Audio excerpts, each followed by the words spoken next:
Namaste. As part of our conversations on Bhagavad Gita for a work table, we are entering episode 13 of the series. Episode 13 is going to examine the chapter 12 of the Gita. Chapter 12 of the Gita is called as Gunatraya Vibhaga Yoga. Gunatraya Vibhaga Yoga. Everything in this world is characterized by some quality.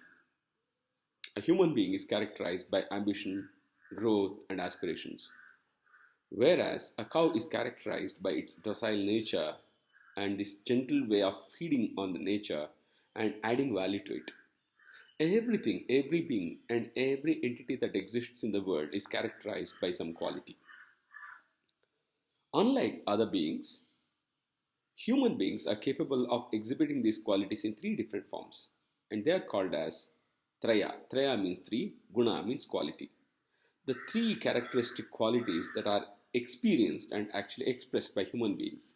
And dividing them, understanding them in its pristine nature is the essence of the 13th chapter. Gunatraya Vibhaga Yoga. The understanding of the essential nature of the three states of characteristics of inequality. So Krishna goes on to exhibit and demonstrate this understanding after having completed and made some entries into Vibhuti Yoga, where the essence was to try to understand the highest form of expression of anything in the world. If you remember right, he looks at how Arjuna is the finest expression of the Pandavas, Narada is the finest expression of the Munis. So he keeps on expressing how, at the level of the finest expression, we experience what really is the whole. This aspirational aspect of human experiences is further divided now into the three.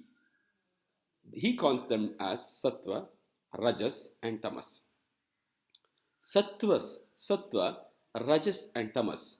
To put it simply, Sattva is something that actually relates to the nature of human beings' expansion, something that expands, something that relates to who you are as the core of the human being. Rajasa is partial to the act of being human, in the sense all human beings want to grow. We want to establish ourselves. Rajasa involves that, whereas Tamasa is about withdrawing from active participation in life. Probably we can divide it this way at this juncture. In this chapter, Krishna divides all our activities into these three components. In other words, anything that we do in life, anything that we sense, anything that we think about, anything that we emote can be divided into these three: Sattvic, Rajasic, and Tamasic. To just give you a glimpse of it, human expressions in Indian philosophy are divided into 9 emotions. The 9 human emotions that dominate all human expressions can again be further divided, each of them, into the 3 categories based on the Sattva, Rajasa, and the Tamasa quality of it. For instance, Shantarasa is one of the most important rasas in the Indian aesthetics and the Indian division of emotions and the understanding of emotions. Now, what do I mean by Shantarasa? From the Western model, as I remember reading from some of the books, including Pollock's, Western model looks Shanta as calmness. In fact, Shanta is absence of any emotion, an absolute absence of any emotion. How do you really portray that? This Shantarasa itself expresses itself in 3 different forms. At the level of Sattva, it expresses itself as peace. In the level of Rajasa, it expresses itself as meditation. And in the Tamasa, it expresses itself as sleep. We keep on experiencing all these 3 things based on our life conditions.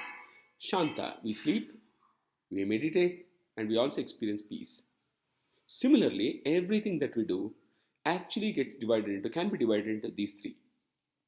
Now, as essence to human beings, probably we need to look at what exactly is actually binding you.